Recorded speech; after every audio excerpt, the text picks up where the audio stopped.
2024년 4월 첫째 주 거룩한 주일 예배를 주님이 일러주신 기도를 함께 드리심으로 예배를 시작합니다. 너희는 이렇게 기도하라. 하늘에 계신 우리 아버지여, 이름이 거룩히 여김을 받으시오며 나라의 마옵시며 뜻이 하늘에서 이룬 것 같이 땅에서도 이루어지리이다. 오늘날 우리에게 일용할 양식을 주옵시고 우리가 우리에게 죄 지은 자를 사하여 준 것 같이 우리의 죄를 사하여 주옵시고 우리를 시험에 들게 하지 마옵시고 다만 악에서 구하옵소서. 대개 나라와 권세와 영광이 아버지께 영원히 있사옵나이다. 아멘. 주보에 있는 찬양으로 주님 앞에 나아갑니다. 내 마음의 주를 향한 사랑이 나의 말엔 주가 주신 진리로 나의 눈에 주의 눈물 채워주소서. 우리 찬양의 고백으로 주님 앞에 나아갑니다.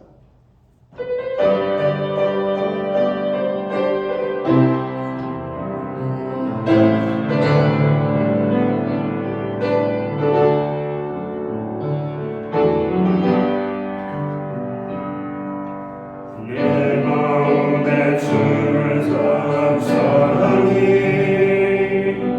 나의 마음에 주가 되신 진리로 나의 눈에 주의 눈물 채워주소서.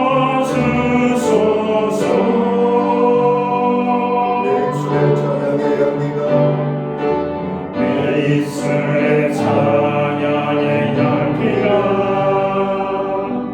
그 손에는 주를 닮은 손길이 나의 삶의 주의 흔적 나게 하소서.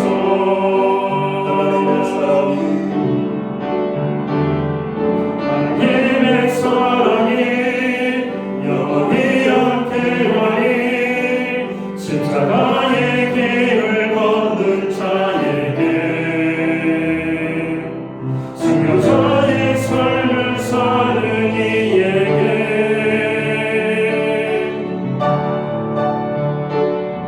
좋아하는 소리와 세상 유혹 속에도 주의 성령은 충만하리라.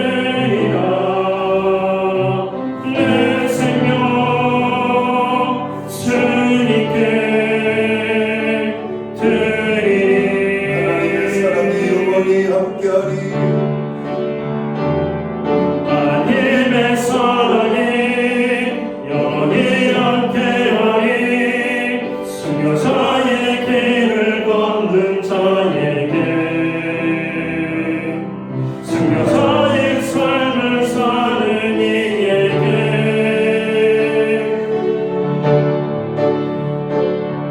좋아하는 소리와 세상 유혹 속에도 주의 성령은 충만하리라.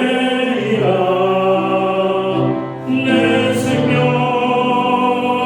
주님께 드리리.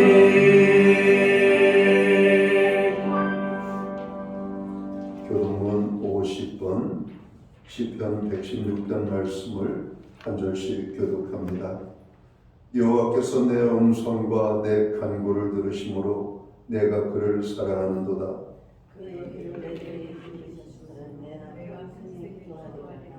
사망의 줄이 나를 두르고 수월의 고통이 내게 이름으로 내가 환난과 슬픔을 만났을 때에 내가 여호와 이름을 기도하며 내 영혼을 건질 수가 없도다. 여호와는 은혜로우시며 의로우시며 우리 하나님은 긍휼이 많으시도다. 여호와께서는 순전한 자를 지키시나니 내가 어릴 때에 나를 구원하셨도다. 내 영혼아 내 평안함으로 돌아갈지어다. 여호와께서 너를 후대하시미로다. 주께서 내 영혼을 사망에서 내 눈을 물에서 내 발을 넘어짐에서 부셨나이다. 내게 주신 모든 은혜를 내가 여호와께 무엇으로 보답할까? 내가 구원의 잔을 들고 여호와의 이름을 부르며 여호와의 모든 백성 앞에서 나는 나의 소원을 여호와께 갚으리로다. 그의 교만한 자들의 죽음으로 영원할 수 없으니 귀중한 것이로다. 아멘. 자리에 착석하시겠습니다. 찬송가 88장 찬양. 오늘 이 찬양으로 하나님 앞에 영광 돌리고 드려지는 예배를 위하여 박영석 전도사님 기도하시겠습니다.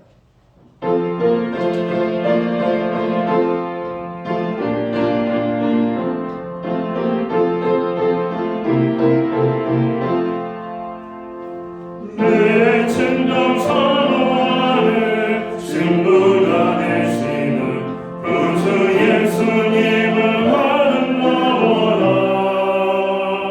산 밑에 백합하여 빛나는 새벽별 주님 영혼을 피하주었도다. 내 맘이 아플 적에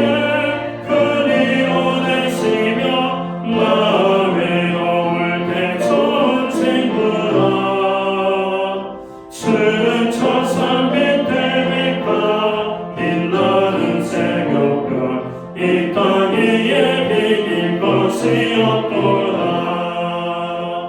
내 맘의 모든 염려 이 세상 보라고 주님 항상 마침하여 드시고 시험을 당할 때에 악마의 궤거를 즉시 물리치사 나를 지키네. 온 세상 날 모여도 주 예수 안 보려 끝까지 나를 돌아오시니 주는 저 산 밑에 백화 빛나는 새벽별 이 땅 위에 비길 것이 없도다. 내 맘을 다하여서 주님을 따르며 길이 나를 사랑하리니 물풀이 들여잡고 창검도 고없네 주는 높은 산성 내 방패시야. 내 영혼이 지는 그의 누리고 나지 주를 뵙기 원하네. 주는 저 산 밑에 백화 빛나는 새벽별 이 땅 위에 비길 것이 없도다.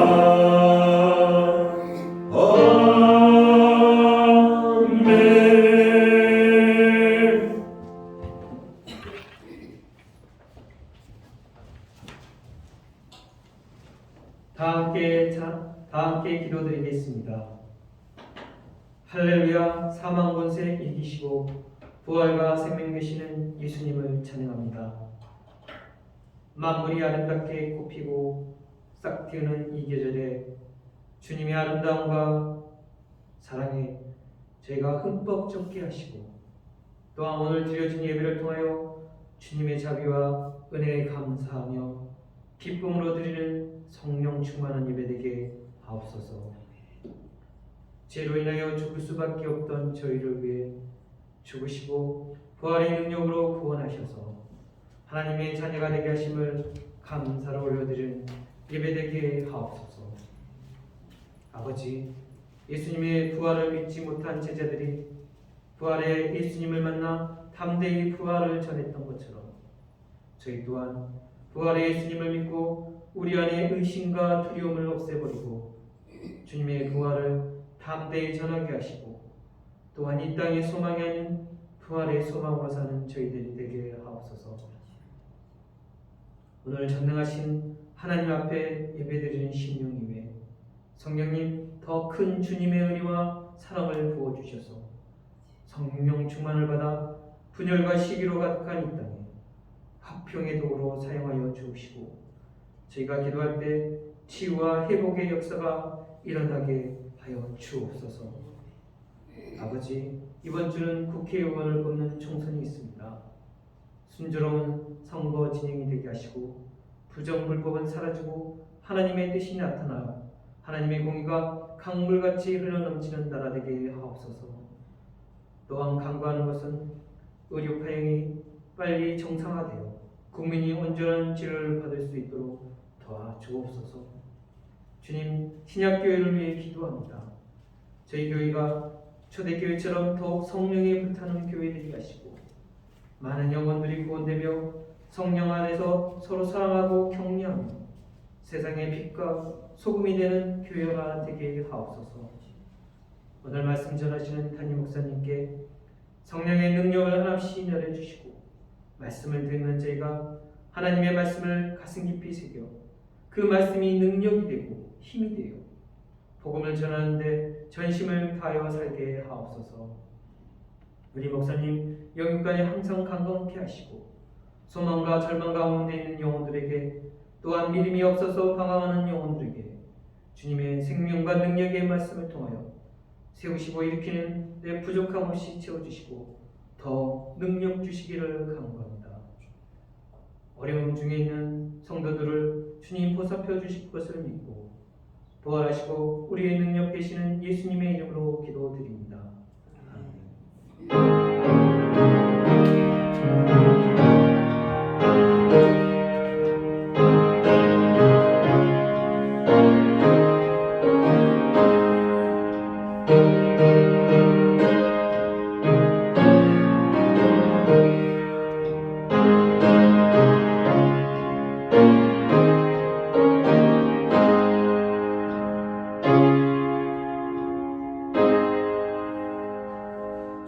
첫째 주 복된 주일에 교회와 성도들에게 주시는 하나님의 말씀입니다. 함께 보실 주의 말씀은 신약성경 319면 신약성경 319면 빌립보서 1장 27절 말씀에서 30절 마지막 절 말씀까지입니다. 찾으신 말씀을 한 절씩 교독하는 방법으로 말씀을 봉독하겠습니다. 제가 먼저 빌립보서 1장 27절 말씀을 봉독합니다. 오직 너희는 그리스도의 복음에 합당하게 생활하라. 이는 내가 너희에게 가보나 떠나 있으나 너희가 한 마음으로 서서 한 뜻으로 복음의 신앙을 위하여 협력하는 것과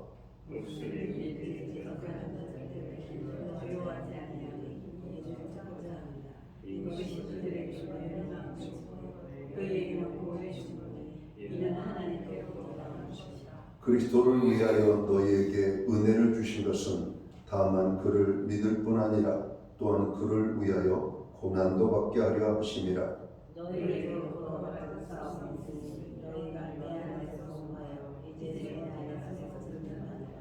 아멘.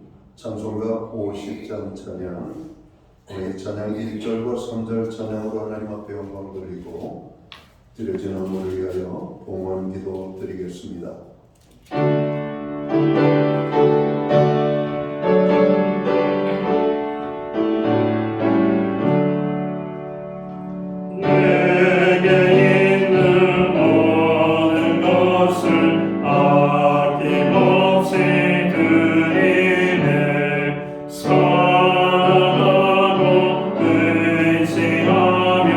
주만 따라 살리라.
드려진 헌물 위하여 봉헌기도 드리겠습니다.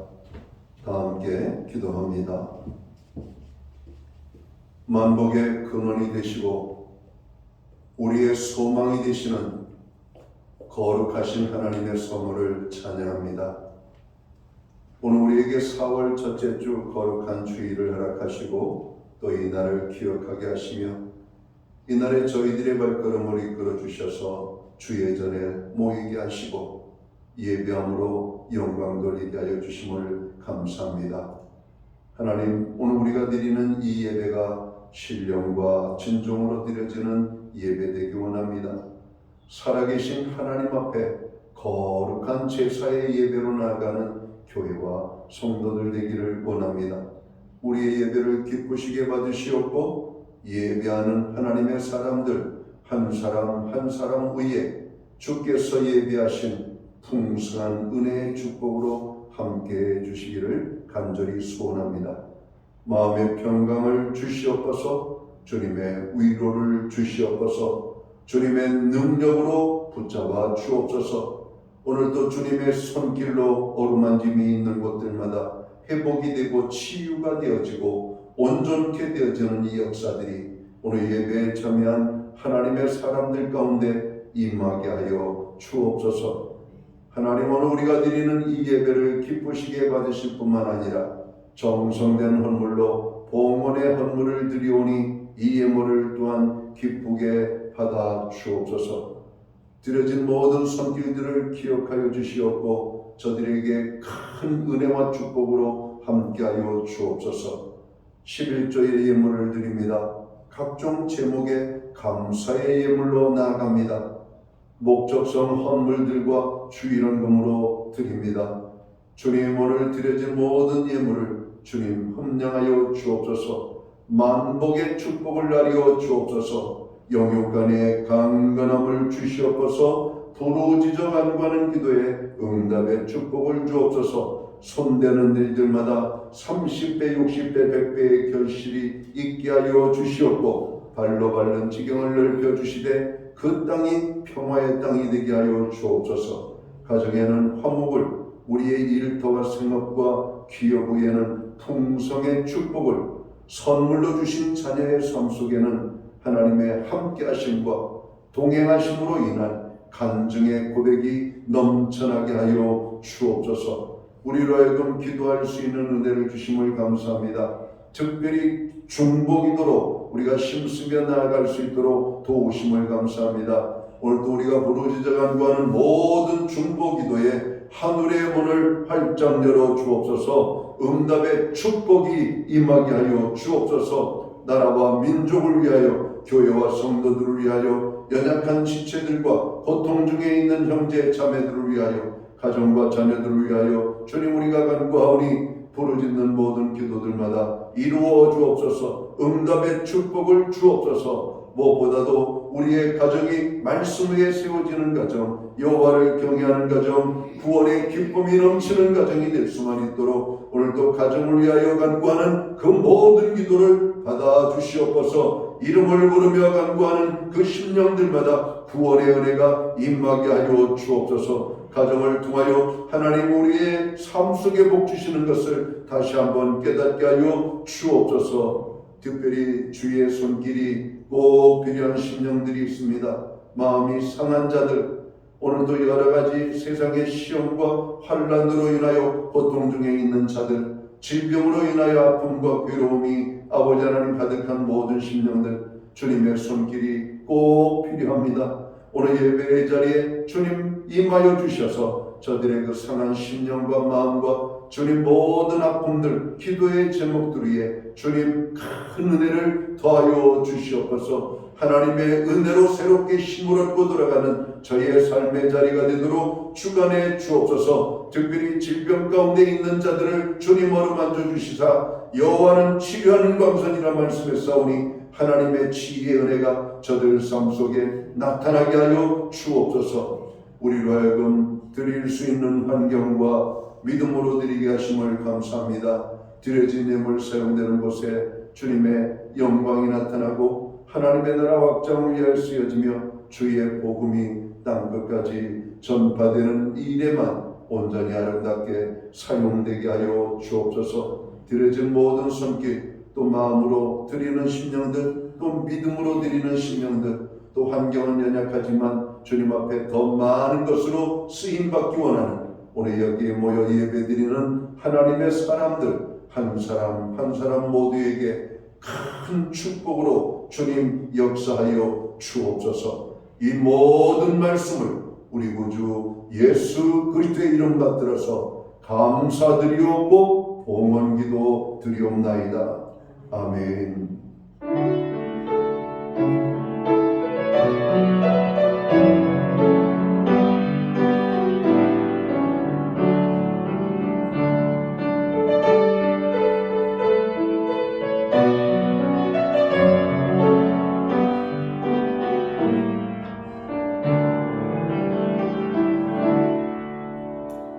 저는 시간 교회를 대신해서 4월 첫째 주 주일 예배에 참여하신 모든 교우들을 환영합니다. 그리고 교회 총으로 나오신 분들을 환영하고 또 가정에서 영상으로 또 이 예배에 참여하는 하나님의 사람들 가운데 주님의 평안과 은혜가 넘치기를 문안의 인사를 드립니다. 우리 옆에 계신 분들하고 앞에 계신 분들 우리 반갑게 사랑의 인사 나누도록 하겠습니다. 반갑습니다. 축복합니다. 주의 은혜가 함께하는 복된 예배의 자리가 되기를 간절히 바랍니다. 지금 밖은 봄꽃들이 흐드러지게 폈죠. 그래서 집안에 가만히 있게 둘 수가 없는 그런 어떤 환경입니다. 그러나 그 꽃보다도 더 아름다운 꽃들이 바로 여러분들이 아닌가 생각합니다. 최고로 예쁘십니다. 최고로 화사합니다. 또 하나님의 은혜가 함께하는 또 여러분 축복된 인생이 되시기를 다시 한번 기원합니다. 예배 회복이 삶의 회복입니다. 항상 예배의 심선은 저희들이 되어야 되겠습니다. 중보기도에 여러분들 동참해 주심을 감사합니다. 개인 경건 생활 심써주시고 또 건강에도 여러분 관심을 갖고 돌보아 주시기를 바랍니다. 예배 후에는 각 목장별로 목장 모임으로 모입니다. 목장 모임은 한 주간의 삶을 나누는 교제와 기도의 모임입니다. 교회는 매주 수요일마다 온라인 성경 공부를 제공하고 있습니다. 금주는 육과 주 예수 그리스도라는 제목으로 이런 공부를 하도록 하겠습니다. 금주 수요일이죠. 4월 10일은 총선이 실시됩니다. 이미 지난 금요일과 토요일 여러분 사전 투표가 실시가 됐고 여러분 열기가 뜨거워서 30% 이상의 여러분 투표자들이 있었다는 이야기를 들었습니다. 여러분 투표에 여러분 많은 어떤 열정들이 담겨 있는 것 같습니다. 꼭 대한민국이 안전하게 되고 또 하나님이 기뻐하는 좋은 일꾼들이 뽑힐 수 있도록 여러분 기도하고 꼭 투표에 참여하시면 되겠습니다. 나라의 안정을 위해서 기도해 주시고 또 사회적으로 고통당하는 많은 약자들 위하여서 기도해 주시면 좋겠습니다. 김준환 장로님, 유근희 집사님 가정에서 4월 강단 곳곳 연구를 해주셨습니다. 감사합니다. 특별히 건강으로 인하여 우리가 기도가 필요한 가정들, 심령들이 있습니다. 특별히 치유 중에 있는 또 치료를 받고 있는 환우들을 위하여 여러분 기도해 주시면 좋겠습니다. 기타 다른 교회 소식은 주보를 첨부해 주시고 기도할 때마다 교회를 위하여 고통 중에 있는 지체들을 위하여 여러분 기도해 주시기를 간절히 부탁을 드립니다. 오늘 우리는 신약성경 빌립보서 1장 27절에서 30절까지의 말씀을 봉독했습니다. 이 말씀을 중심으로 성도가 살아야 할 삶이라는 제목을 가지고 함께 은혜의 말씀을 나누고자 합니다. 사랑하는 성도 여러분, 성도는 어떻게 살아야 할까요? 성도는 무엇을 위하여 살아야 할까요? 성도는 그리스도인으로 살아야 된다라고 성경은 말씀합니다. 또한 성도는 그리스도인답게 살아야 될 것을 요구하고 있습니다. 여러분은 이 세상에서 그리스도인으로 아름답게 살아가고 있으십니까? 예수를 믿는 사람답게 여러분 살고 있으십니까? 하나님의 자녀답게 살아가고는 있는지요? 하나님의 은혜로 말미암아 구원을 받은 성도답게 여러분 우리의 삶이 아름답게 여러분 살아가고 있는지를 돌아볼 필요가 있습니다. 성도가 성도답게 사는 것은 당연한 것이지만 성도가 성도답게 산다고 하는 것은 결코 쉬운 일이 아님을 우리들은 너무나 잘 알고 있습니다. 하지만 이러한 삶을 사는 것은 우리가 예수 그리스도 안에서 꼭 이루어내야 하는 일이기도 하다는 것이죠. 오늘 우리는 본문 말씀을 통해서 우리들 자신을 다시 한번 점검해 봐야 할 것입니다. 우리의 부족한 모습이 무엇인지 찾아야 할 것입니다. 성도는 성도 개개인이 성도답게 서야 할 것입니다. 그리고 우리 교회가 진정 하나님이 원하시는 교회답게 세워져야 할 것입니다. 그래야 우리를 통해서 예수 그리스도께서 드러나는 것이죠. 그래서 우리 교회를 통해서 성도들을 통해서 하나님이 영광을 받으시게 되는 겁니다. 복음의 능력이 회복되고 교회의 영광이 회복되고 우리가 궁극적으로 추구하는 하나님의 영광이 여러분 회복되어지는 이런 귀한 역사들은 다름 아닌 성도가 성도다운 삶을 살아갈 때 비로소 이루어지는 것임을 우리는 깨달아야 한다는 겁니다. 나 한 사람쯤이야 하는 생각이 아니라 나 한 사람만이라도 성도답게 살아야지 라고 하는 생각을 가지고 있을 때 그러한 여러분 결심을 하는 한 사람 한 사람이 결국 이 사회를 여러분 하나님의 여러분 영광을 드러내는 그런 삶의 분위기를 만들어낼 수가 있을 겁니다. 나 한 사람만이라도 주님 믿음으로 살게 하여 주옵소서. 오직 하나님만을 바라보며 하나님이 기뻐하는 성도다운 삶을 살아갈 수 있는 은혜와 능력을 주시옵소서. 우리 이렇게 기도하며 하나님 앞에 나가야 할 것입니다. 이 시간 우리들은 본문 말씀을 통하여 주시는 권면이 무엇인지를 알아보고 은혜 받는 우리 모두가 될 수 있기를 바랍니다. 바울은 먼저 오늘 말씀을 통하여 너희는 복음에 합당한 삶을 살라고 권면합니다. 성도가 살아야 될 삶은 복음에 합당한 삶이라는 것이죠. 본문 27절 말씀을 보십니다. 오직 너희는 그리스도의 복음에 합당하게 생활하라 이렇게 말씀합니다. 여기서 이 합당하다라고 하는 표현은 어떤 기준이나 조건에 꼭 알맞다라고 하는 뜻으로 쓰이는 것이죠. 여러분 스탠다드라고 하는 말이죠. 표준이 되는 것. 여러분 여기서 합당하다라고 하는 말은 하나님의 기준에 합당한 삶, 하나님의 기준에 맞는 그런 어떤 의미로 우리가 이해하면 좋을 것입니다. 특별히 사도 바울은 그의 서신에서 이 합당하다라고 하는 단어를 4번 사용하고 있습니다. 오늘 우리가 읽은 본문 27절과 골로새서 1장 10절에서도 주께 합당하게 행하여 범사에 기쁘시게 하고 라고 말씀합니다. 데살로니가전서 2장 12절에도 보면 하나님께 합당히 행하게 하려 함이라 말씀하죠. 에베소서 4장 1절에서도 너희가 부르심을 받은 일에 합당하게 행하여 라고 말씀합니다. 바울은 이 합당이라고 하는 단어를 즐겨 사용하고 있는 여러분 하나님의 사람입니다. 합당하다. 여러분 우리 인생을 살면서 우리가 이 합당한 것들을 추구하며 합당한 것들을 산다면 여러분 우리 사회는 보다 아름다운 사회가 되지 않을까.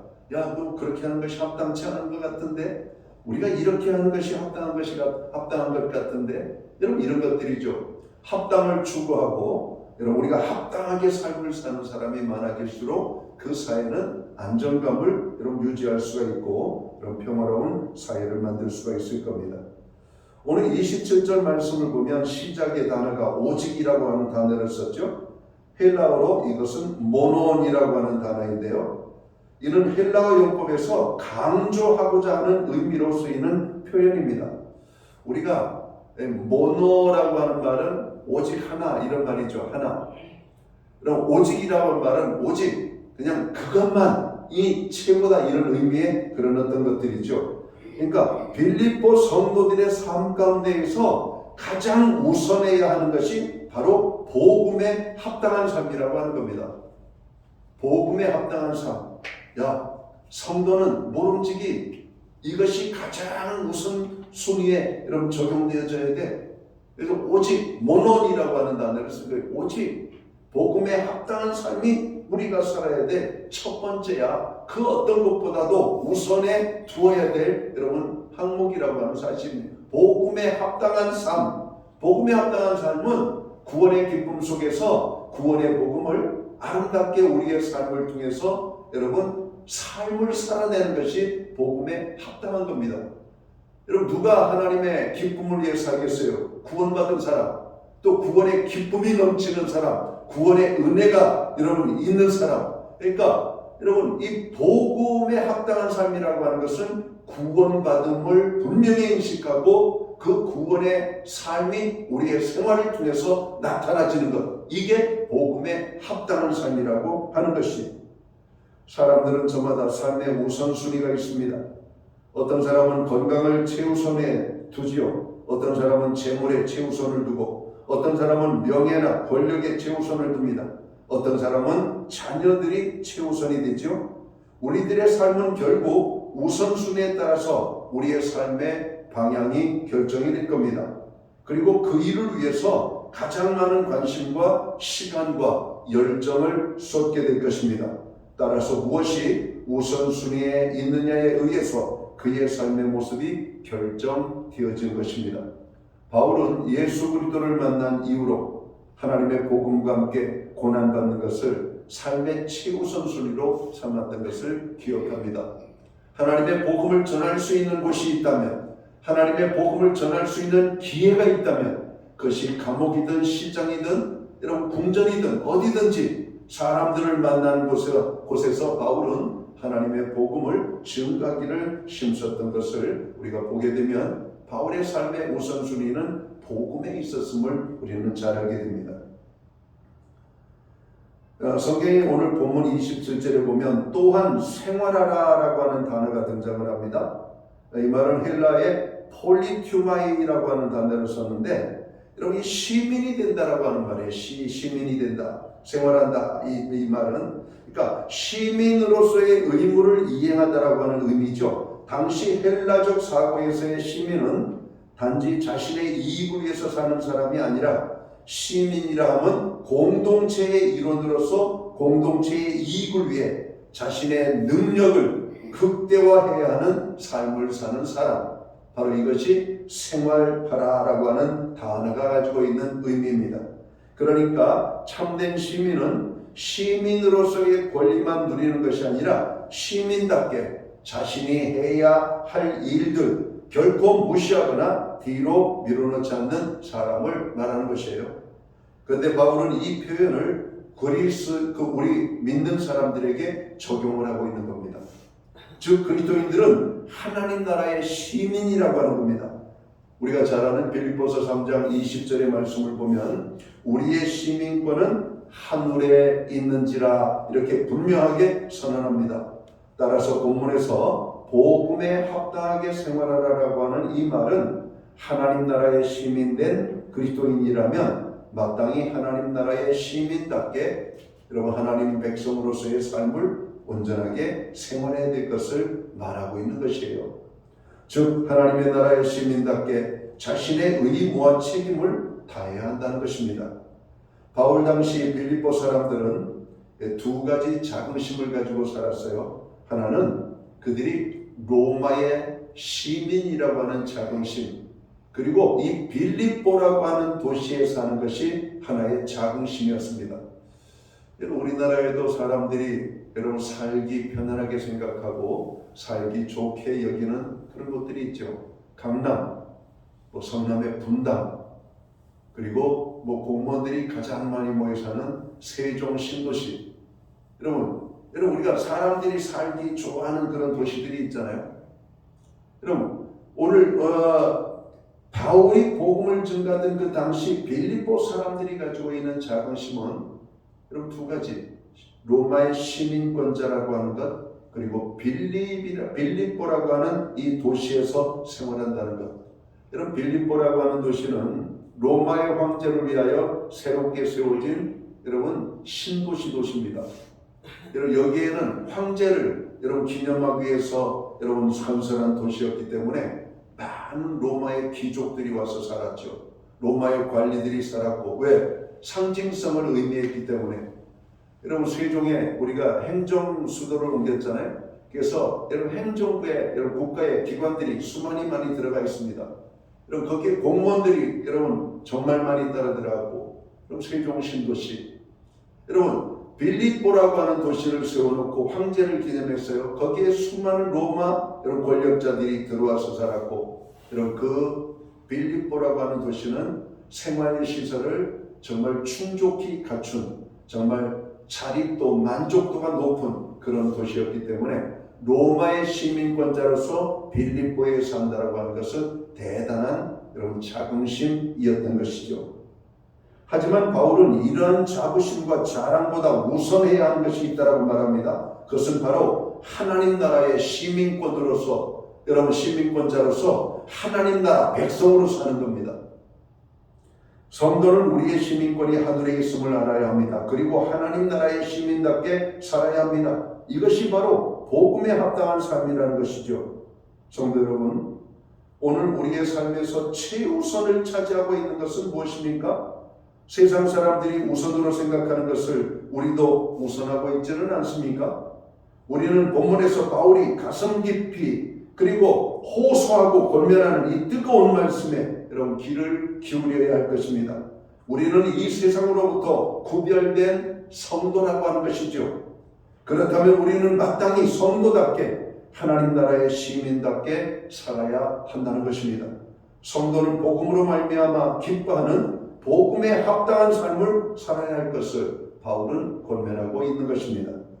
그럼 복음에 합당한 삶은 어떤 모습으로 나타날까요? 오늘 본문에서 바울은 두 가지를 오늘 말씀하고 있습니다. 첫 번째는 복음의 신앙을 위하여 협력하는 삶을 살아라. 오늘 성도가 살아야 될 삶 중에 하나 중요한 것은 합력하는 겁니다. 합력하는 거예요.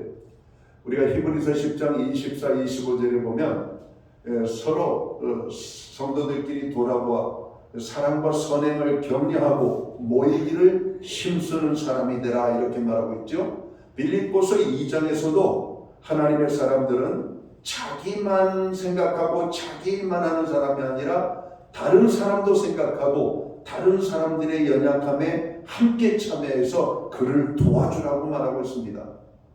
그러니까 복음에 합당한 삶을 살아가는 삶의 모습으로 나타나는 첫 번째 증거는 협력하는 모습이에요.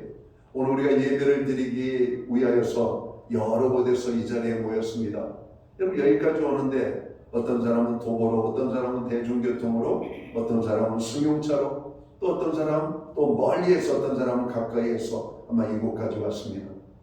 똑같은 시간에 모여서 예배를 드리려고 여러분 예배 시간에 맞추어서 왔죠. 이런 모습들이 합력하는 겁니다. 합력하는 것. 내 마음대로 오고 싶을 때 오고 가고 싶을 때 가는 것이 아니라 오늘 하나님 앞에 온전한 예배를 드리기 위하여 예배 시간에 함께 여러분 모이기 위하여 우리들이 모인 거예요. 여러분 이런 것들이 합력해. 우리가 복음을 증거할 때에도 혼자 하는 것도 좋지만 두세 사람이 함께하면 힘이 되고 위로가 되고 거기에는 시너지 효과들이 나타나죠. 찬양을 할 때에도 혼자 하는 것보다 둘이 하는 것이, 둘이 하는 것보다 10명이 하는 것이, 10명이 하는 것보다 100명이 하는 것이 여러분 어떤 성가대보다도 더 훌륭한 찬양을 불러낼 수 있는 것이 회중의 찬양입니다. 독일 교회들은 회중의 찬양을 아주 중요하게 여기죠. 독일 교회 같은 경우는 때때로 악기조차도 쓰지 않아요. 여러분 성도들의 음악 수준이 얼마나 좋은지 사부 화성을 넣어가지고 찬양을 부릅니다. 남자는 베이스와 여러분 테너, 여자들은 소프라노, 알토 파트를 여러분 웬만한 분들은 대부분 다 하죠. 이 화음을 넣어가지고 회중이 찬양을 하면 그 찬양은 대단합니다. 우리가 어떤 악기 없이 부르는 찬양이 아카펠라라고 그러죠. 여러분 이 아카펠라 찬양이 독일 회중교회에서 익숙한 예배의 모습이에요. 여러분 악기를 동원해서 찬양하고 성가대가 여러분 뜨겁게 잘 부르는 찬양도 좋지만 회중의 그 떼창이라고 하는 거죠. 합창. 여러분 그 소리는 이루 말할 수 없는 것 같아요. 요한계시록에 보면 많은 물소리와 같은 것이라고 말씀합니다. 여러분 바다에 큰 파도들이 막 칠 때 보면은 그 바다의 파도 철썩철썩거리는 소리에 사람들의 소리가 안 들리잖아요. 오직 여러분 바다에 그냥 이 거친 파도가 이런 철썩철썩 때리는 이런 파도 소리만 들리죠. 샤 밀려왔다 밀려가고 또 다시 이런 파도가 치고 흰 거품으로 이런 그 큰 강력했던 파도의 힘이 사라지고 또 다시 밀려오는 파도 소리. 여러분 태풍이 불 때 바닷가에 가면 위험하기도 하지만 여러분 그 바다에 여러분 이렇게 흉흉하게 뛰노는 모습을 보면 에너지가 넘칩니다. 저 어마어마한 물을 움직이는 바람의 힘이 대단하다. 여러분 태풍의 위력이 여러분 대단합니다. 여러분 육지에서 태풍을 경험하면 큰 나무들이 흔들리잖아요. 막 그냥 집도 어떤 때는 막 흔들거리고 여러분 정말 집이 무너질 것 같은 느낌들. 바닷가에서 그 거대하게 보는 태풍 앞에 서 있으면 여러분 사람이 정말 조그매져요. 그 풍랑이는 큰 파도 소리를 들으면 가슴이 그냥 뻥 뚫리는 것 같은 그런 느낌이 듭니다. 회중의 찬양이 바로 그러한 느낌이 있어요. 저도 큰 교회에 가서 한번 예배를 한번 드려본 적이 있어요. 미국에. 여러분 유명한 교회입니다. 주일에 가가지고 예배를 드렸는데 그냥 온 회중이 큰 소리로 자유롭게 마음껏 소리를 지르면서 찬양을 하는데 그냥 건물이 무너질 것 같아요. 엄청난 여러분 은혜의 에너지가 가슴 속으로 임하는 그런 장면들. 그리고 부르는 찬양을 듣는 것이 아니라 함께 부르면서 내 소리가 거기에 합하여진다라고 생각하니까 그게 얼마나 큰 은혜가 되는지. 그래서 교회 회중의 찬양을 할 때에는 여러분 큰 소리로 자기 소리를 내야 돼요. 다른 사람들의 소리와 더불어 함께 그리할 때 에너지가 오는 겁니다. 여러분 찬송은 하나님께 마땅히 드릴 성도의 여러분 노래라고 그랬잖아요. 여러분 성도라면 하나님 앞에 찬양을 드리는 것은 마땅히 해야 될 것이라고 하는 것입니다.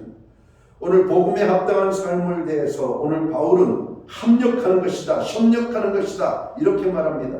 27절을 다시 봅니다. 이는 내가 너희에게 가보나 떠나 있으나 너희가 한 마음으로 서서 한 뜻으로 복음을 위하여 협력하는 것과 라고 말하고 있습니다.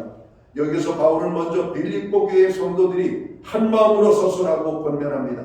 여기서 이 한 마음, 헬라어로 보면 에피퓨마티라고 하는 단어를 썼는데 같은 마음이라고 하는 마음이에요. 같은 마음이라고 하는 단어예요. 그리고 선다라고 하는 헬라어로는 스테코라고 하는 단어인데 이 말은 굳게 선다라고 하는 뜻입니다. 그런데 여기에서 이 선다라고 하는 것은 단순한 표현이 아니에요. 이것은 군사적인 용어인데 아무리 전투가 치열할지라도 자기 자리를 떠나지 않고 끝까지 지키고자 하는 전사들의 불굴의 용기를 가리킬 때 사용하는 단어가 굳게 선다라고 하는 말입니다. 바울은 지금 빌립보 교회와 성도들이 복음의 진리를 위협하고 도전하는 무리들 앞에서 조금도 굴하지 말고 확고하게 결연하게 서 있어야 할 것을 권면하고 있는 것입니다. 복음의 진리를 수호하는 일에는 성도들이 조금도 물러서서는 안 된다라고 하는 겁니다. 우리가 코로나 상황 속에서도 예배를 드리기를 갈구했고 또 예배에 참여하기를 힘썼던 이유 중에 하나가 바로 이런 것들입니다. 많은 사람들은 연로하신 부모님들 교회에 가서 예배 드리지 말고 가정에서 영상으로 예배를 드리라고 그런 권면을 많이 받았다고 그래요. 근데 영상으로 예배를 드리는 거하고 여러분 교회에 모여서 예배 드리는 거하고는 여러분 차이가 있죠. 성도들 궁금하기도 하고 보고 싶기도 하고 여러분 오면은 얼마나 행복한지 예배의 기쁨이 얼마나 큰지 여러분 우리가 예배에 목숨을 건다라고 하는 말이 바로 이 선다라고 하는 말하고 의미가 여러분 일맥상통한다고 생각합니다. 우리의 예배를 대체할 수 있는 신앙생활에 그보다 더 중요한 것이 있을까요? 없잖아요. 우리의 삶에 예배보다 더 중요한 것이 있을까요? 없습니다. 우리의 삶의 예배를 통해서 하나님 앞에 영광을 돌리는 것보다 더 큰 영광이 있을까요? 없어요. 그래서 우리는 예배에 목숨을 거는 겁니다. 이 예배에 우리는 목숨을 걸고 참여하는 거예요. 이스라엘 백성들이 오늘 성전에서 예배를 드리기 위하여 멀고 먼 길을 여러분 물 건너 산을 건너 골짜기를 따라 여러분 계곡을 건너 산을 넘어 여러분 성전을 향하여 나가는 그 길을 여러분 순례자의 길이라고 그러잖아요. 필그림 로드. 여러분 순례자가 가는 그 길들, 여러분 그 길들을 기쁨으로 왔던 겁니다. 예수님도 어린 시절에 예루살렘 성전 예배를 드리기 위하여 부모님과 함께 여러분 일주일의 여정을 여러분 잡고 성전을 찾아서 예배를 드리고 여러분 다시 갈릴리로 여러분 돌아가는 모습이 복음서에서 찾아지잖아요.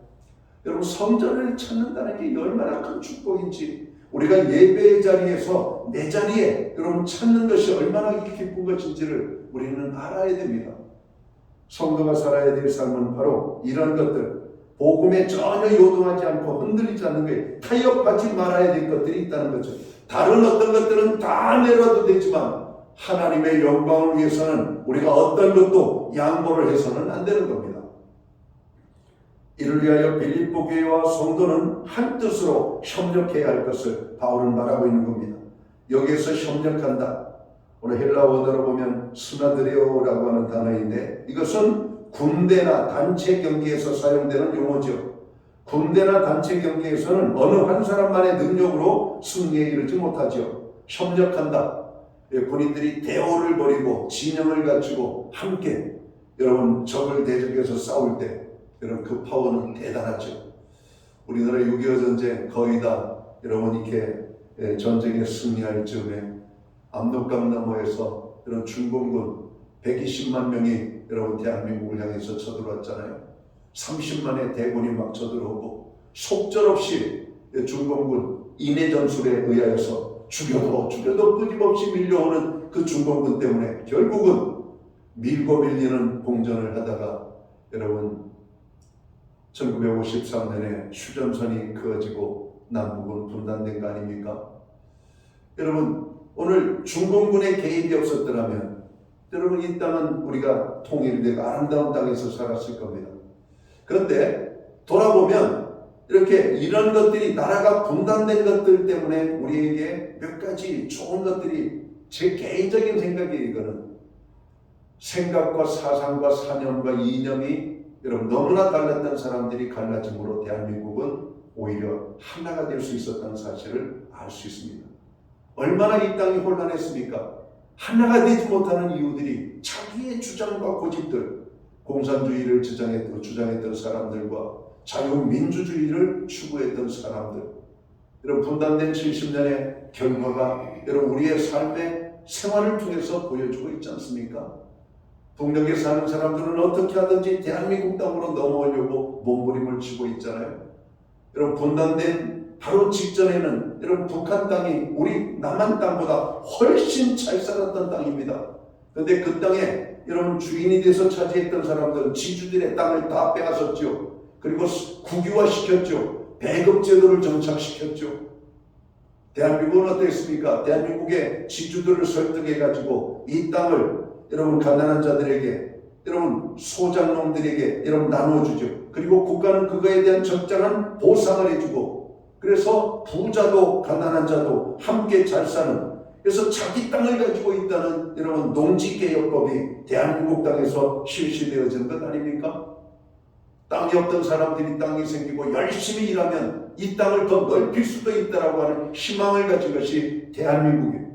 그래가지고 오늘 대한민국은 자기 소유의 물건이 너무나 많죠. 집도 가질 수 있고 자동차도 가질 수 있고 필요하면 내가 원하는 모든 것, 내 경제적인 능력을 다 얻을 수 있는 것이죠. 그러나 공산주의는 어떻습니까? 내가 원한다고 살기 좋은 곳에 이사 마음대로 못 갑니다. 직장 마음대로 못 찾습니다. 내가 마음대로 여행 못합니다. 소비 못합니다. 그 자리에 꼼짝없이 갇혀 있습니다. 그래도 그 땅이 좋습니까? 저는 이러한 생각을 가지고 있는 사람들과 자유민주주의를 추구하는 사람들이 여러분 비록 여러분 휴전선이라고 하는 것으로 나누어졌지만 저는 그것을 하나님이 하셨다고 봅니다. 북한 땅에는 교회가 전부 다 여러분 불 꺼졌습니다. 교회가 무너졌고 교회를 소멸시켰어요. 대한민국은 교회가 몇 개 없던 땅에 교회들이 전국 방방곡곡에 세워졌죠. 이 주일이면 이렇게 모여서 하나님 앞에 예배할 수 있는 은혜가 대한민국에서 살기 때문에 이루어지는 것이라고 저는 생각합니다. 동력 땅에는 예배를 드리고 싶어도 갈 곳이 없잖아요. 어디에서 예배를 드려요? 그들의 법에는 종교의 자유를 명시했지만 여러분 그 국민들이 종교를 자유롭게 여러분 가질 수가 있습니까? 못 가죠. 여러분 그 땅이 분단됐기 때문에 이 대한민국이 여러분 전 이렇게 됐다고 봐요. 그러나 우리는 그 땅을 생각해야 됩니다. 그 땅을 기억해야 돼요. 그 백성들을 우리 백성으로 생각하고 하나님의 복음이 오늘 그들에게 들어가기 위하여서 우리는 북한 전도를 위하여서도 기도하고 기회가 되면 복음과 함께 우리 가야 돼요. 여러분 언제든지 준비를 해야 되는 겁니다. 북한 선교에 관심을 갖고 있는 많은 사람들이 보고에 의하면 북한은 지금 지하교회들이 여러분 왕성하게 여러분 모이고 있다는 겁니다. 성경도 찬송도 없지만 그리고 그 모임을 인도하는 리더도 없지만 여러분 가정에서 모여서 예배를 드리고 오늘 그들은 하나님 앞에 부르짖어 기도하고 있는 것이죠. 그 땅의 부르짖음을 하나님은 저는 외면하지 않을 거라고 생각합니다. 그 땅을 살아가신 하나님께서는 그 땅을 위하여 뭔가 필요한 조치를 지금도 하고 계시리라고 저는 믿습니다. 북한 땅은 반드시 휴전선이 허물어지고 하나님의 복음이 가야 됩니다. 유일하게 대한민국 국민이 가지 못하는 몇몇 나라 중에 하나가 이런 북녘 땅이에요. 북녘 땅에 자유롭게 갈 수 있어야 그 땅이 자유가 있는 것 아닙니까?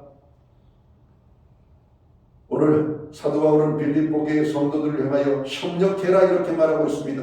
군인들이 함께 여러분 팀워크를 이루어서 전쟁에 나아가는 것처럼 교회는 팀워크를 이루어서 가야 된다고 말하는 겁니다. 나 혼자서는 할 수 없어요. 나 혼자 해도 여러분 연약합니다. 그러나 함께 하면 놀랍잖아요. 어느 당의 로봇처럼 어떤 그런 말처럼 그 구호처럼 함께 가면 길이 됩니다. 이렇게 되더라고요. 여러분 그래요. 우리가 낯선 산에 가면은 이미 누군가 앞서간 발자국이 있어요. 그 발자국은 길이 됐어요. 거기는 짐승도 다니고 사람도 다니는 길들이 있습니다. 누군가 갔기 때문에 길이 생긴 것이죠. 여러분 함께 가면 길만 생기는 것이 아니라 혼자 가도 길이 됩니다. 혼자 계속해서 가면은 여러분 길이 되는 거예요. 여러 사람이 말고도 길이 됐지만 여러분 오늘 누군가가 앞서갔기 때문에 예수님께서 생명의 길을 놓으셨잖아요. 내가 곧 길이요 진리요 생명이니 나로 말미암지 않고는 아버지께로 올 자가 없느니라. 여러분 오늘도 이 복음을 전하는 많은 사람들은 한 번도 사람들이 가보지 아니하 오늘 복음을 들고 가보지 못한 그 길을 오늘 또 묵묵히 걸어가는 수많은 선교사들이 있습니다. 그들이 가는 그 길이 이런 길이 되는 것이죠. 그 일에 합력해야 됩니다. 기도로 합력하여 또 물질로 합력하고 우리가 함께 여러분 비전 트립을 통해서 함께 가면서 그 길들이 열어지게 되는 것이죠. 복음에 합당한 삶을 사는 것은 바로 하나님의 선한 일에 합력하는 겁니다. 힘을 모으는 것이에요. 교회가 기도할 때 함께 기도하고 예배 드릴 때 함께 예배하고 교회가 함께 수고할 때 함께 수고하는 겁니다. 교회와 성도는 궁극적인 승리를 위해서 서로 다른 사람들이 굳게 뭉쳐야 합니다. 서로의 힘을 합쳐야 이를 위해서 공동체에 속한 사람들은 공동체 안에 다른 사람들을 잘 이해해야 한다고 성경은 말하고 있습니다. 서로의 단점을 보완할 수 있도록 서로 도와주고 격려해 줘야 합니다. 성도 여러분, 교회는 유기적인 공동체입니다. 유기적인 공동체라고 하는 얘기는 산악 꿈틀거리는 공동체라고 하는 말이에요. 나 혼자서는 교회가 될 수가 없습니다. 그래서 교회를 정의할 때 하나님의 선택과 예수 그리스도의 대속 그리고 성령의 보증으로 구원받은 성도들의 모임, 교회라고 하는 좀 더 정의를 내리면 이렇게 할 수가 있을 거예요. 즉 교회는 건물이 아니라 공동체입니다. 그리고 교회의 기초는 복음입니다. 복음 위에 교회가 세워지는 것이죠. 교회는 협력을 해야 세워집니다. 모든 구성원들이 협력해야만 합니다. 교회 안에는 참으로 많은 부류의 사람들이 있죠. 그리고 모든 사람은 저마다의 삶의 기준을 가지고 있습니다. 그런데 교회 안에서 이 모든 사람들이 자신들의 기준을 내세우다 보면 교회는 방향을 잃어버리죠. 세상 속담도 있죠. 사공이 많으면 배가 산으로 간다고. 여러분 교회가 각자 자기의 뜻과 생각과 의견을 가지고 주장하면 교회는 여러분 제대로 설 수가 없는 거예요. 하나님의 뜻대로 나아갈 수가 없는 겁니다. 따라서 우리는 교회 안에서 늘 자기 자신을 내려놓아야만 합니다. 내 뜻과 달라도 내 방식에는 맞지 않아도 교회를 위해서 복음을 위해서 궁극적인 그리스도를 위해서 더욱 유익한 일이라면 우리들 자신은 완전히 포기하고 그 일에 협력해야만 하는 것이죠. 이것이 바로 복음에 합당한 삶이고 천국 시민권을 가진 성도에 마땅한 삶이라고 말하고 있는 겁니다. 자, 복음에 합당한 삶을 살기 위해서는 대적자를 두려워하지 않는 것입니다. 본문 28절에 무슨 일이든지 대적하는 자들 때문에 두려워하지 아니하는 이 일을 듣고자 함이라 말씀하고 있습니다. 대적하는 자는 크게 두 가지 부류로 우리가 말할 수 있을 겁니다. 하나는 외부적인 대적입니다. 오늘 빌립보 교회의 외부적인 대적자들은 바로 이 헬라화된 도시였던 것이죠. 따라서 이 교회 밖은 우상 숭배로 가득 차 있었고 이교도들이 많았던 도시가 빌립보라고 하는 도시입니다. 그럼 빌립보에 대한 생각은 바울에게 있어서 여러분 유럽 선교의 첫 점이죠. 유럽 선교에서 첫 번째로 세워진 교회 빌립보 교회. 바울은 이 빌립보 교회의 애정에 대한 특별한 관심이 있었어요. 그런데 이 빌립보에는 우상 숭배가 만연화되어졌던 그런 공동체였던 것이죠. 여기에서 하나님의 복음이 증거되고 한 사람 한 사람 모이기 시작해서 빌립보 교회가 세워지잖아요. 자주장사 루디아의 집을 위시해서 빌립보 감옥의 간수장과 그의 가족들, 그리고 귀신에 들렸다가 여러분 온전케 되어진 한 여인, 그리고 몇몇 사람들이 빌립보 교회 시작의 멤버를 이루게 되는 거죠. 그들이 빌립보 교회를 온전하게 세우고 바울이 복음을 증거하는 일에 전폭적으로 헌신하고 후원하는 이 귀한 사명을 감당했던 겁니다. 그래서 바울은 빌립보 교회를 뭐라고 소개하냐면 나의 자랑이며 나의 기쁨이라고 말하고 있습니다. 그리고 빌립보 교회가 고통당하는 것을 바울은 너무나 힘들어했어요. 그래서 빌립보 교회를 향해서 너희는 나로 인하여 슬퍼하지 말고 즐거워해라 이렇게 말합니다. 즐거워하고 항상 즐거워하라고 여러분 빌립보 교회 성도들을 위로했던 것을 보게 되는 겁니다. 부모라면 모름지기 자녀가 즐거워야 행복하잖아요. 나는 고생스러워도 자녀들이 평안하고 즐거울 때 부모는 기쁨이 있는 겁니다. 부모가 아무리 많은 건 누리고 있어도 자녀가 고난 중에 있으면 여러분 그거 즐거움이 될 수가 없어요. 오늘 바울에게 있어서 빌립보 교회는 바로 그러한 관계였던 겁니다. 너희는 나의 자랑이요 나의 기쁨이라고 말씀합니다. 여러분 오늘 이 빌립보 교회가 바로 이러한 우상 숭배에 가득한 사람들의 여러분 둘러싸여 있었던 것이죠. 또 다른 하나의 적이 뭐냐면은 율법주의자들이 반도덕주의자들 하나님의 복음을 대적하는 사람들이 오늘 빌립보 교회에 여러분 어려움을 주고 있었던 겁니다. 이런 사람들에 대해서 두려워하지 말아라 이렇게 말하고 있는 겁니다. 우리가 대적자들 앞에서 두려워하지 않아야 될 이유와 근거는 분명합니다. 오늘 본문 28절에 이것이 그들에게는 멸망의 증거요 너희에게는 구원의 증거니 이는 하나님께로부터 난 것이라고 말하고 있습니다. 대적하는 자들은 그들이 멸망받는 자들이기 때문에 그렇게 한다는 거예요. 그러나 우리가 그들을 두려워하지 않고 복음의 아름다운 삶을 살아가는 것은 우리가 구원받은 자가 확실하기 때문에 그렇다는 것이죠. 성도 여러분, 그리스도인들에게는 수많은 대적자들이 있습니다. 예수님께는 장차 그리스도인들에게 엄청난 핍박과 어려움이 닥치게 될 것을 말씀했죠. 그러면서도 제자들에게 두려워하지 말라고 말씀합니다. 이는 그리스도 자신이 세상을 이겼기 때문이라고 말씀하고 있죠. 너희가 세상에서는 환난을 당하나 담대하라. 내가 세상을 이기었노라. 주님이 말씀하십니다. 여러분 어떤 고난이 있습니까? 어떤 어려움이 있습니까? 여러분 그 어려움 때문에 두려워하지 마십시오. 하나님이 우리에게 이길 수 있는 힘을 주시는 하나님이십니다. 하나님이 이기게 하시면 우리는 반드시 이길 수밖에 없다는 것이죠.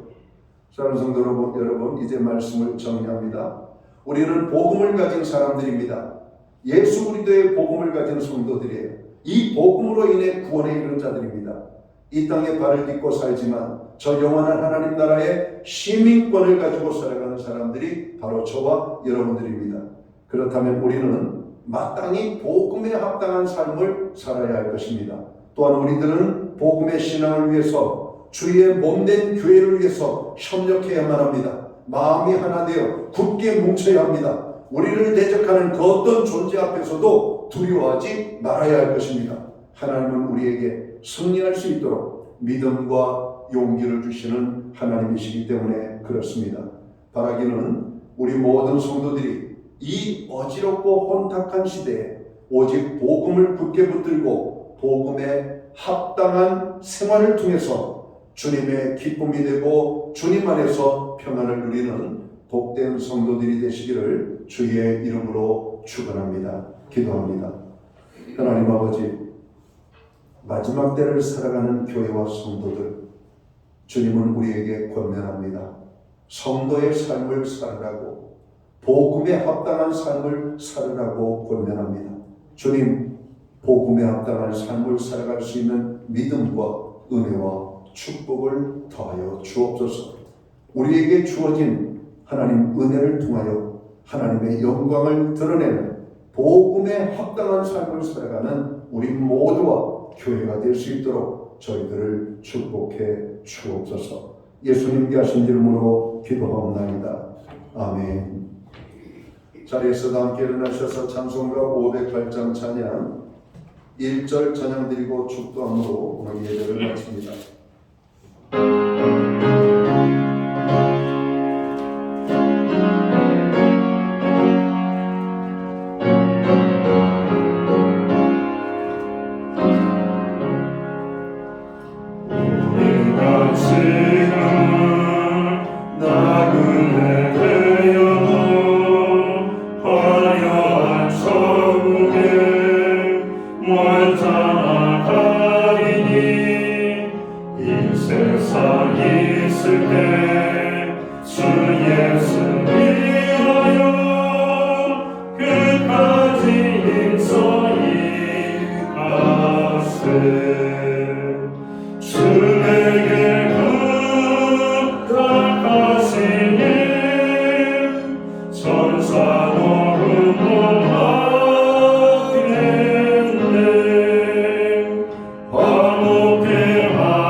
이제는 교회의 머리가 되시는 우리 구주 예수 그리스도의 크신 은혜와 하나님 아버지의 무한하신 사랑하심과 성령님의 감화 감동 교통하심과 늘 함께하여 주시는 역사가 4월 첫째 주 거룩한 주일 예배로 영광을 돌리고 돌아가는 사랑하는 성도들 머리 위에 저들의 가정 위에 세우신 교회 가운데 이제로부터 영원토록 함께하여 주시옵기를 예수님의 이름으로 간절히 축원하옵나이다. 아멘.